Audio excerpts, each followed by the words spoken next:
the voyage itself, the Japanese delighted in telling us that several previous voyages had been attacked by American and British submarines, and they'd lost a number of POWs as a result. So we weren't very happy when we were told we were going to get on board at Friday the 13th. By the time we approached Manila, as I say, there were 32 ships in the convoy, and 5 of them were running light. That had the benefit of when they had torpedoes fired at them, they went underneath and they never hit the boat. We were heavily laden. We were the biggest ship in the convoy, what with 5,000 tons of ballast in bauxite and chock full of passengers. We had 80 captured Bofor guns on deck, and 200 troops, Japanese troops, as well as ourselves.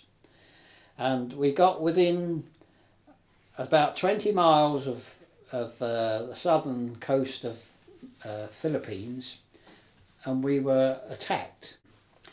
And I was sat on the hatch covers with near these Bofor guns with a friend of mine, and there was a ship alongside us about a quarter of a mile away, and I was watching it because from one end to the other it was loaded, deck cargo as well as inside, with 40-gallon drums of aviation fuel, which was taken back to Japan.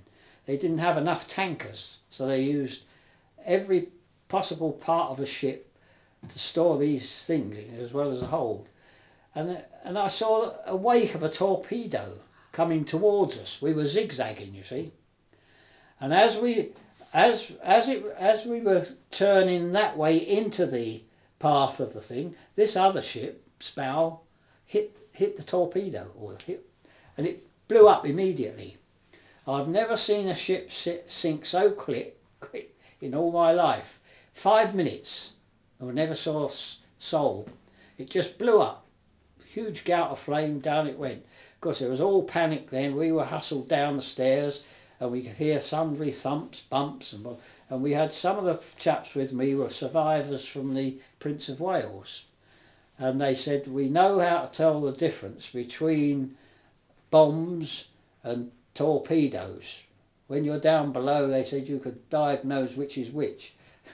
And they were interpreting to us what this was for. And the ship speeded up, and it was taking evasive action, and we could hear huge crumps going on, and these naval chaps said, that's another ship hit.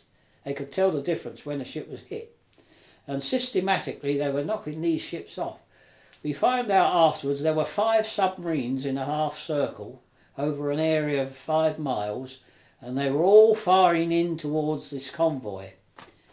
And our Japanese captain deliberately managed to find a gap and drove into a typhoon area. It was typhoon season, and you had to keep well out to sea.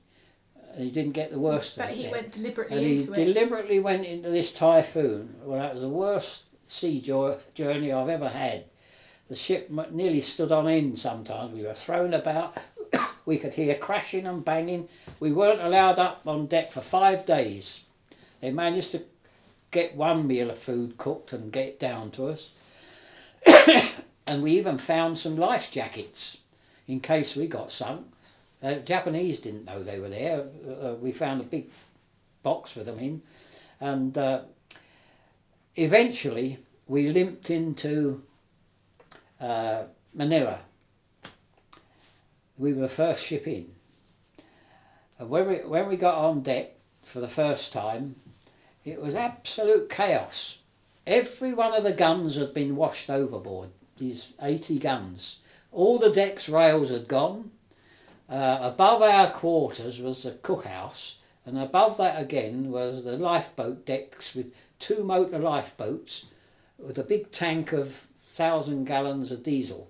That had all gone, and 2 guards that had been tied to the rail with lifelines had gone with the rails, and several other casualties. There's lots of the crew who We were walking about with bandages on and our eyes. It was like a casualty ward, you know, and yet we were all right down there.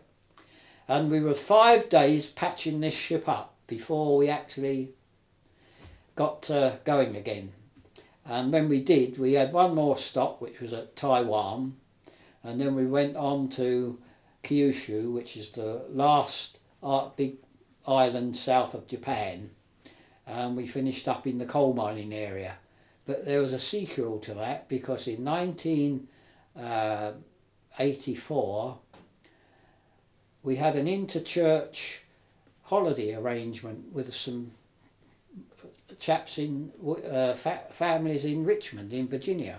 We put them up here, and some of our people went over and spent holidays with them, and I had the job of running these chaps around and their wives, showing them all the sights, you know, Longleat and Bath. And I got chatting to one. He said, I understand you were a POW in the Far East. I said, yes. He said, I was a submarine commander, he said. I said, yeah. I said, I know all about that. And I was describing this thing. He said, well, I never, he said.